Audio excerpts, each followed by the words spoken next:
Welcome to Jesi freeze. இப்போ கருப்பு எள்ளிலேருந்து நம்ம எப்படி இட்லி பொடி தயாரிக்கிறோங்கிறத நான் சொல்கிறேன். இது உடம்புக்கு ரொம்ப நல்லது. இது இரும்பு சத்து மிக்கது. அதனால் பெண் குழந்தைகள்லாம் அதை கட்டாயம் எடுத்துக்கணும். இதில் வந்து இப்போ 200 கிராம் வந்து நான் கருப்பு எள் எடுத்திருக்கேன். அதுக்கு வந்து ஒரு ஒரு 100 கிராம் வந்து கருப்பு உளுந்து, அதாவது தொளி உளுந்து எடுத்திருக்கேன். ஒரு 15 பூண்டு பற்கள் எடுத்திருக்கேன். ஒரு 15 மிளகாய், வரமிளகாய் எடுத்திருக்கேன். பெருங்காய கட்டி வந்து ஒரு 3 பீசஸ் எடுத்திருக்கேன். புளி வந்து ஒரு நெல்லிக்காய் அளவு எடுத்திருக்கேன்.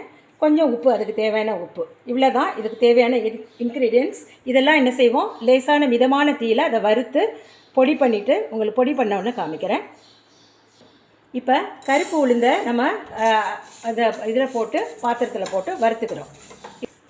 இப்போ நல்ல மணம் வந்துடுச்சு. மணம் வந்த பின்ன இதை தனியாக கொட்டிடுவோம். அதுக்கடுத்து எள்ளை எடுத்து இதில் வறுத்துக்கிடுவோம். கொட்டி இதே மாதிரி மிதமான தீயில் வச்சு வறுப்போம். இது லேசாக வெடித்து வரும்போது எடுத்து கொட்டிடுவோம். இப்போ இது நல்லா வெடிச்சிருச்சு. இது இந்த பருவத்தில் இதை நம்ம எடுத்து இதில் தனியாக கொட்டிடுவோம். அடுத்து பூண்டையும் மிளகாய், புளி எல்லாத்தையுமே ஒன்றா போட்டுக்கலாம். இதை மிதமான தீயில் எடுத்துக்கணும். இப்போ இது வறுத்தாச்சு. இதோட கொட்டிடணும். அதுக்கப்புறம் கருவேப்பிலை இருக்கு இல்லையா, அது ஒரு கைப்பிடி அளவு எடுத்து அதையும் மிதமான தீயில் வறுத்து விடணும். இப்போ இது ஃப்ரை ஆயிடுச்சு. இதோட கொட்டிக்கணும். கொட்டிட்டு நம்ம பெருங்காயம் எடுத்து வச்சுருக்கோம், அதை தூள் பண்ணி மறுபடியும் இதை லைட்டாக ஒரு ஃப்ரை பண்ணிக்கணும். இப்போ இது பொரிஞ்சிடுச்சு.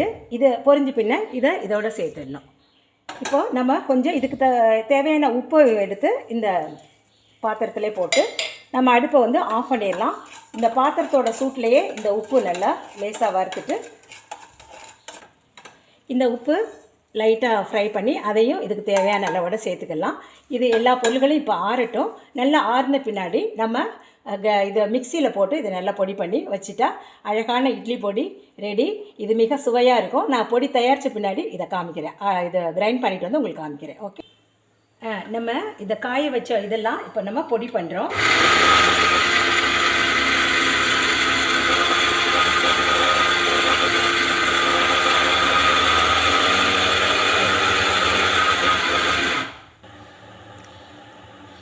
இந்த பொடி வந்து நல்லா ஆறின பிறகு சுத்தமான ஈரமில்லாத ஒரு கண்டெய்னரில் போட்டு நம்ம அடைச்சி வச்சுட்டா யூஸ் பண்ணிக்கலாம். எப்போ வேணாலும் யூஸ் பண்ணிக்கலாம். அப்புறம் இது நல்லா ஒரு நல்ல ஏர்டைட் கண்டெய்னரில் நம்ம அடைச்சி வச்சுட்டா இது வந்து காற்று போகாத இடத்துல இது சுத்தமான ஈரம் இல்லாத ஒரு நல்ல ஒரு பாட்டிலில் அடைச்சி வச்சுட்டா எப்போ வேணாலும் சாப்பிட்டுக்கலாம். இது பேச்சுலருக்கு ரொம்ப யூஸ்ஃபுல்லாக இருக்கும். அம்மாட்ட இந்த பொடி அரைச்சிட்டு வாங்க, இட்லி செய்யுங்க, பொடியை வச்சு சாப்பிட்டு ஜம்முன்னு வேலைக்கு போங்க. ரொம்ப சுவையானது, நல்ல இரும்பு சத்து நிறைய இதில் இருக்குது. அதனால் பெண் குழந்தைகளுக்கு இதை அடிக்கடி இதை செஞ்சு கொடுங்க, இட்லி பொடி. நன்றி. சப்ஸ்கிரைப் பண்ணுங்கள். புதுசாக பார்க்குறவங்க லைக் பண்ணுங்கள், ஷேர் பண்ணுங்கள். என்னோடய இது எப்படி இருக்குன்னு நீங்கள் எனக்கு கமெண்ட் கொடுங்க. நன்றி, வணக்கம்.